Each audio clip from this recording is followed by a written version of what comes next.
নমস্কার, চলে এসেছি আবারও আপনাদের সামনে নতুন একটি রেসিপি নিয়ে। পালং পনির।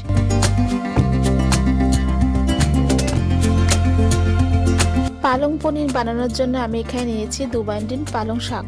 এই শাকের পুরো অংশটা আমরা নেব না, শুধুমাত্র এই পাতাগুলো নেব আর ডাঁটিগুলো বাদ দিয়ে দেব। আমি দেখিয়ে দিচ্ছি কিভাবে এগুলো নিতে হবে। এরকম ভাবে ডাঁটিগুলোকে আমরা বাদ দিয়ে দিয়ে শুধু পাতা অংশটা নিয়ে নেব। শাকগুলো ভালো করে বেছে ধুয়ে পরিষ্কার করে নিয়েছি। একটি পাত্রে আমি জল বসিয়েছিলাম, জলটা ফুটে উঠলে কিছুটা নুন দিয়ে দিচ্ছি আর নুনটাকে মিশিয়ে পালং পাতাগুলো দিয়ে দেব। পালং পাতাগুলো দিয়ে আমি এটা কিন্তু সেদ্ধ করব না, জাস্ট কয়েক মিনিটের মতন ভাপিয়ে নেব। 1.5 থেকে 2 মিনিট মতন শাকগুলো ভাপিয়ে নেব, তারপর তুলে নেব। 1.5 থেকে 2 মিনিট হয়ে গেছে, শাকগুলো একটু নরমও হয়ে গেছে। এবার আমি শাকগুলো তুলে নিচ্ছি। শাকটা তুলে সরাসরি আইস জলে ডুবিয়ে দেব। আইস জল বা ঠান্ডা জল দিলেও হবে। এই ঠান্ডা জলে বা আইস জলে শাকটা ডোবালে কি হবে, পালং পনির একদম গ্রিন কালার থাকবে, এর কালার কোনো চেঞ্জ হবে না। শাকটা এবার আমি ভালো করে ধুয়ে নিচ্ছি, এতে শাকটা ঠান্ডা হয়ে যাবে আর তাড়াতাড়ি আমরা মিক্সিতে পেস্ট করে নিতে পারবো। শাকগুলো তুলে একদম হালকা চেপে চেপে জলটা বের করে মিক্সিতে দিয়ে দিচ্ছি। তার সাথে দিয়ে দিচ্ছি 3টে কাঁচা লঙ্কা। দেখুন, এরকম ভাবে স্মুথ পেস্ট করে নিতে হবে।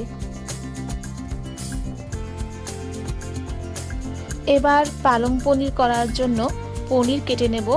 এখানে 300 গ্রাম মতন পনির নিয়েছি আর পনিরগুলোকে আমি এরকম ভাবে কেটে নিচ্ছি। আপনাদের পছন্দ মতন পনিরগুলো কাটবেন, যে যেমন সাইজ রাখতে চান সেরকম ভাবে রাখবেন। আমি এরকম ভাবে কেটে নিয়েছি। এবার পনিরের উপর হালকা করে নুন দিয়ে দিচ্ছি। কড়াইতে 1.5 চামচ মতন সাদা তেল দিয়ে দিচ্ছি। তেলটা গরম হয়ে গেলে পনিরগুলো হালকা ভাবে ভেজে নেব। অনেকে কাঁচা পনির দিয়েও পালং পনির করে থাকে, আমি এখানে হালকা করে ভেজে নিচ্ছি। দেখুন, ঠিক এরকম ভাবে ভাজা হবে।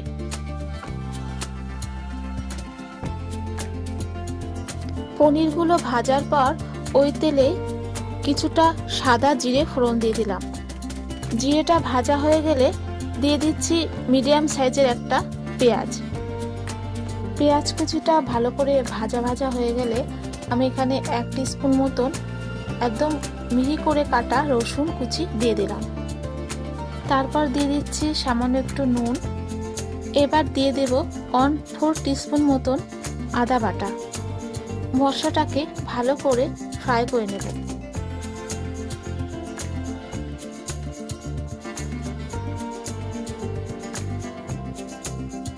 এবার দিয়ে দিচ্ছি মিডিয়াম সাইজের একটা টমেটো পেস্ট। পুরো মশলাটাকে খুব ভালো করে কষিয়ে নিতে হবে।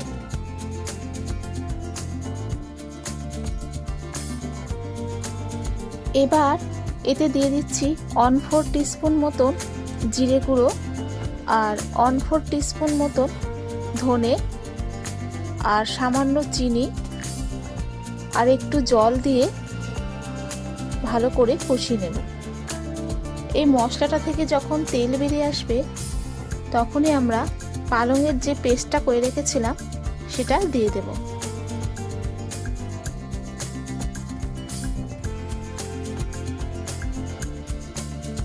এই পালং শাকটা ভালো করে আমি এর সাথে মিশিয়ে নিচ্ছি।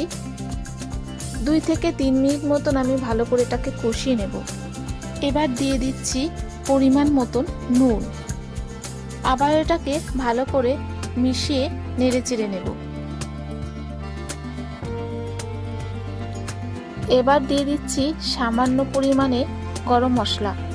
গরম মশলাটা ভালো করে মিশিয়ে নেব। 3-4 মিনিট হওয়ার পর আমি কিছুটা পনির এতে মিশিয়ে নিচ্ছি।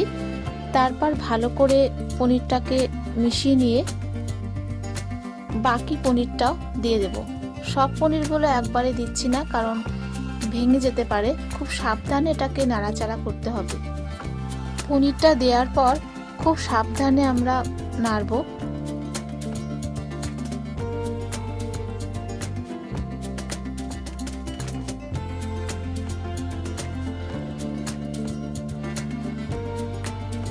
সবশেষে দিয়ে দেব ফ্রেশ ক্রিম। এই ক্রিমটা না দিলে পালং পনির কিন্তু পুরোটাই অসম্পূর্ণ থেকে যায়। ক্রিমটা দেওয়ার পর আমি একটু নেড়ে চেড়ে নেব। যখন একটু গরম হয়ে যাবে, ক্রিমটা জাস্ট একটু গরম হয়ে গেলে আর গ্যাসটা জ্বালিয়ে রাখবো না। গ্যাসটা আমি অফ করে ভালো করে মিশিয়ে নেব।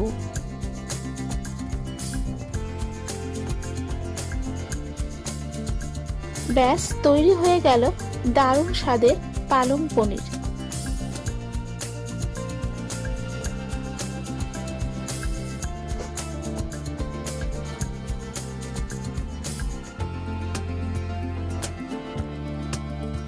সার্ভ করার আগে দিয়ে দিচ্ছি আবারও একটু ফ্রেশ ক্রিম আর সামান্য একটু বাটার।